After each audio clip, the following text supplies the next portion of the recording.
6 দিনব্যাপী 21-এর বর্ণাঢ্য ঈদ আয়োজন।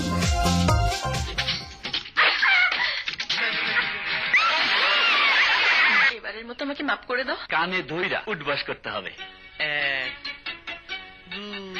ও আমায় গারোতে পাঠিয়ে দাও, আমার মনের কথা জেনে নাও। আমি পাগল এক মহা পাগল, আমি তোমার জন্য পাগল। যে ছেলেকে আমি এই বাড়ির চাকরও ভাবতে পারি না, তার সঙ্গে তুই মেলামেশা করিস।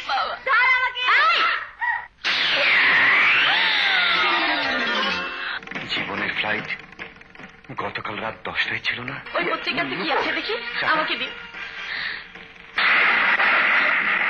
আমার মা মারা মেয়েটার দায়িত্ব নিয়ে তুমি ওকে বাঁচাও। বৃষ্টি হলে তো ঝরতে হয়, প্রেমে পড়লে তো ভরতে হয়, তবু প্রেমে পড়তে হয়। রিয়াজ শাবনূর অভিনীত বাংলা চলচ্চিত্র তোমার জন্য পাগল, পরিচালনায় শিল্পী চক্রবর্তী। দেখবেন ঈদের ষষ্ঠ দিন দুপুর 1:30 মিনিটে।